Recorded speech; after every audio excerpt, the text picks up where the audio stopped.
বর্তমান বাংলাদেশ একটি ক্রান্তিকাল সময়ের মধ্য দিয়ে অতিক্রান্ত হচ্ছে। আমাদের দেশে অনেক গোষ্ঠী যারা ফেসিবাদীদের দোসর এবং ফেসিবাদী শক্তি, তারা প্রতিনিয়ত ষড়যন্ত্র করে চলছে এবং বিদেশি যারা শক্তি রয়েছে এই ফেসিবাদীদের দোসরদের সহায়ক ভূমিকা হিসেবে পালন করছে। তারা সীমান্তে এবং বিভিন্ন জায়গাতে তারা বাংলাদেশের প্রতি উস্কানিমূলক আচরণ করছে। আমরা বাংলাদেশের জনগণের পক্ষ থেকে এই ধরনের উস্কানিমূলক আচরণ নিবৃত্ত করার জন্য প্রতিবেশী রাষ্ট্রকে আহ্বান জানাচ্ছি এবং আমরা এই বিষয়ে বাংলাদেশের মানুষের বর্তমান মুক্তির দিশা হিসাবে ডিসেম্বর জুড়ে কি কর্মসূচি পালিত হবে, জনগণকে সে বিষয়ে ঐক্যবদ্ধ হওয়ার আহ্বান জানিয়ে আমি 6টি দাবি ঘোষণা করছি।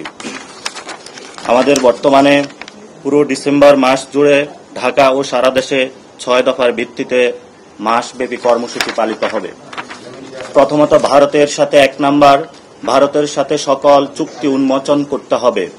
অসম ও পরিবেশ বিরোধী সকল চুক্তি বাতিল করতে হবে। 2, ভারত ও বাংলাদেশের মধ্যে বহমান নদীর পানির ন্যায্য হিস্যা নিশ্চিত করতে হবে। 3, দ্রব্যমূল্য জনগণের ক্রয় ক্ষমতার মধ্যে নিয়ে আসতে হবে। 4, গত 15 বৎসরে হিন্দু বৌদ্ধ সহ সকল সম্প্রদায়ের উপর হামলা ও ভূমি দখলের বিচার নিশ্চিত করতে হবে। 5, পাচারকৃত অর্থ দেশে ফিরিয়ে আনার জন্য সরকারকে স্পষ্ট ভূমিকা পালন করতে হবে। 6, অনতিবিলম্বে শেখ হাসিনাকে দেশে ফিরিয়ে নিয়ে এসে বিচারের মুখোমুখি দাঁড় করাতে হবে। আগামী 14 ডিসেম্বরে আমাদের কর্মসূচির অংশ হিসাবে শহীদ বুদ্ধিজীবী দিবস উপলক্ষে রায়ের বাজার কবরস্থানে প্রাপ্ত জুলাই হত্যাকাণ্ডের গণকবর জিয়ারত কর্মসূচি পালিত হবে। আগামী 16 ডিসেম্বর বিজয় দিবস উপলক্ষে জাতীয় স্মৃতিসৌধে শ্রদ্ধাঞ্জলি অর্পণ এবং ঢাকা মহানগরে একটি বিজয় যাত্রা অনুষ্ঠিত হবে। প্রিয় দেশবাসী, আমরা যে পরিস্থিতি অতিক্রান্ত করছি সেই ক্ষেত্রে সকল রাজনৈতিক যারা সংগঠন রয়েছেন, বিভিন্ন পক্ষ যারা রয়েছেন, রাজনৈতিক এবং ভাবাদর্শিক যে মতবাদ রয়েছে সেগুলোর ঊর্ধ্বে উঠে ন্যাশনাল ঐক্যের যে জায়গাটা রয়েছে সেই জাতীয় ঐক্যের ক্ষেত্রে দেশবাসীকে নিয়ে আমরা ঐক্যবদ্ধ কর্মসূচি পালনের আহ্বান জানাচ্ছি।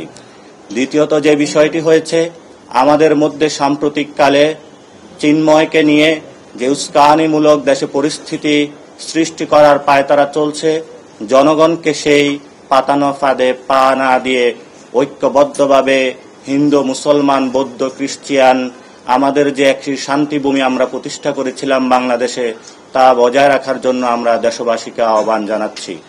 তৃতীয়ত, প্রতিবেশী যে দেশ আছে, ভারত থেকে যদি কোনো উস্কানিমূলক আমাদের কাছে কথা আসে অথবা কোনো মেসেজ দেওয়ার চেষ্টা করা হয়, আমরা শান্তিপূর্ণভাবে সবাই ধৈর্য ধারণ করি এবং আমাদের ন্যাশনাল যে সভরেন্টি ফোর্স রয়েছে তাদেরকেও আমরা আহ্বান জানাবো।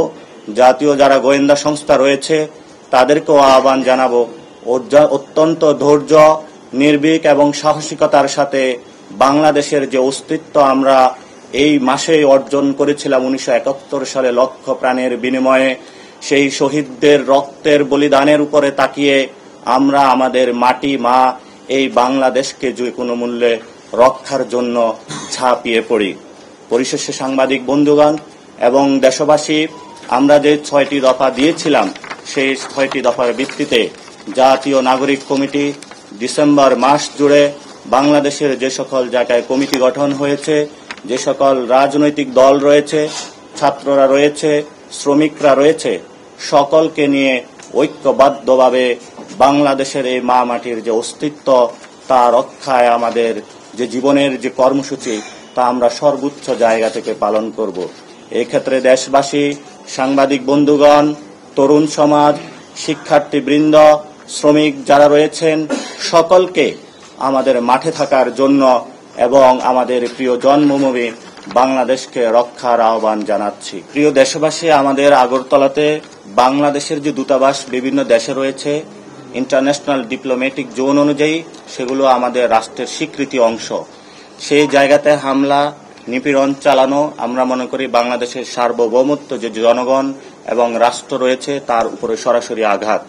এই জন্য আমরা প্রতিবেশী যে উগ্রবাদী হিন্দুত্ব সংগঠনগুলো রয়েছে, রাজনীতিবৃন্দ রয়েছেন, শুভেন্দু রয়েছেন, মমতা রয়েছেন, সকলকে আমরা আহ্বান জানাবো, বাংলাদেশের ইন্টারনাল বিষয়ে আপনারা অনধিকার চর্চা করবেন না।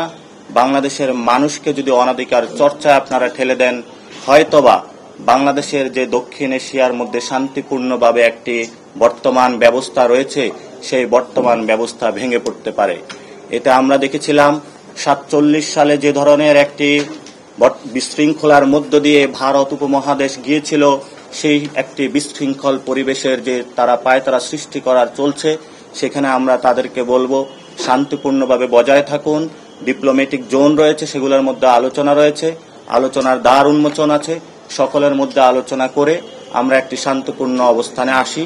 এবং যদি এর থেকেও বেশি বাড়াবাড়ি করা হয়, তাহলে 47 সালে মানুষের উপরে যেভাবে দুর্বিষহ এবং জীবন যন্ত্রণা নেমে এসেছিল, সেদিকে হয়তো আমাদের দক্ষিণ এশিয়া প্রলম্বিত হওয়ার একটি সুযোগ রয়ে যাবে। সেই সুযোগ থেকে এই দক্ষিণ এশিয়াতে যারা আমরা একসাথে ছিলাম, দীর্ঘ জীবনের লড়াই করে সংগ্রাম করে মানুষের জীবন রক্ষার তাগিদে যারা বিভিন্ন জায়গায় উস্কানিমূলক আচরণ করে চলছেন, আমাদের বাংলাদেশের অস্তিত্বের উপর হুমকি দিয়ে চলছেন, আমরা অতিসত্বর সকল পক্ষকে নিবৃত্ত হওয়ার আহ্বান জানাচ্ছি। ধন্যবাদ সকলকে।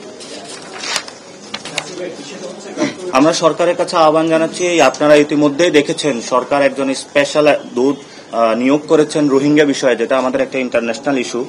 তা আমরা আশা করি সরকার আরো কিছু উদ্যোগ নেবেন, যে নদী আন্তর্জাতিক যে চুক্তিগুলো রয়েছে সেগুলো অনুযায়ী দ্রুত ব্যবস্থা নেওয়ার, এবং গত 15 বছরে এই বিষয়গুলোতে কথা বলার জন্য অনেক মানুষকে খুন করা হয়েছে, গুম করা হয়েছে, এবং এই খুন বা গুমের যদি কোনো আমরা প্রতিশোধ পেতে চাই, তাহলে এগুলো নিয়ে ইন্টারন্যাশনাল কোর্ট রয়েছে, আন্তর্জাতিক বিভিন্ন সংস্থা রয়েছে, সেখানে সরকারের অতি দ্রুত যাওয়া প্রয়োজন। এবং আমি নিজেও রাজু ভাস্কর্যে 54 দিন অবস্থান করেছিলাম সীমান্তের হত্যাকাণ্ড নিয়ে। এই সীমান্ত হত্যাকাণ্ডে আমরা আর একটি হত্যাকাণ্ড দেখতে চাই না।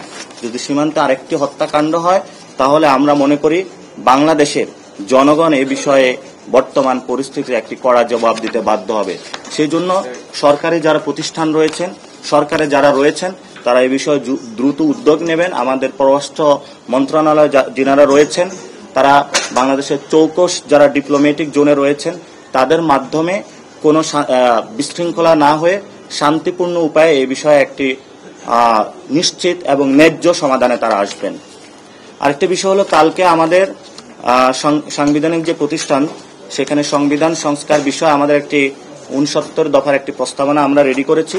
সেটা আমরা আগামীকালকে পেশ করব। এবং আমরা শুরু থেকে বলে আসছি, 5 তারিখে আমাদের যে সংবিধান রয়েছে, সেটা এই গণরায়ের মধ্য দিয়ে পিপলস সভরেন্টি যেটা রয়েছে, জনগণের উইলের মধ্য দিয়ে এটা বাতিল হয়ে গিয়েছে। তো সেই প্রস্তাবনা আমরা রেখেছি। এই সংবিধান আমরা এখনো মানি না, ভবিষ্যতেও মানব না, কারণ এই সংবিধান ফেসিবাদের সংবিধান। আমরা সেই বিষয়গুলো আমাদের আগামীকালের কর্মসূচিতে এবং যে প্রস্তাবনা রয়েছে সেখানে আমরা ইঙ্গিতগুলো রেখেছি। এবং আজকে আমরা এই সংবাদ সম্মেলনে আপনাদের কাছ থেকে জনগণের পৌঁছাতে চাচ্ছি যে বর্তমান যে সংবিধান রয়েছে, এটা একটি ফেসিস্ট সংবিধান, এবং এই সংবিধানে গত 15 বছরের খুনের জন্য দায়ী, গুমের জন্য দায়ী, এবং 2000 যে শহীদ হয়েছিল, এই শহীদদের যে এই বিচার প্রক্রিয়ার জন্য এই সংবিধান বিভিন্ন জায়গায় বাধাগ্রস্ত করছে। এবং আমরা এটাও দেখতে পাচ্ছি বিভিন্ন যে প্রতিষ্ঠান রয়েছে, সেই প্রতিষ্ঠানে মুজিববাদের যে দোসরগুলা রয়েছে এবং পতিত মুজিববাদের ছবি এখনো ঝুলছে। সেই বিষয়ে সরকারকে দ্রুত সিদ্ধান্ত নেওয়ার জন্য আমরা চাচ্ছি যে এই সংবিধান যেটা রয়েছে দ্রুত বাতিল করে গণপরিষদের মাধ্যমে একটি সুন্দর বাংলাদেশ বিনির্মাণের জন আকাঙ্ক্ষার প্রতিফলিত একটি সংবিধান আমরা চাই। এবং এই বিষয়ে আমরা আগামীকালকে 11টায় হলেও সাংবিধানিক যে প্রতিষ্ঠান রয়েছে সেখানে আমরা প্রস্তাবনা পেশ করব।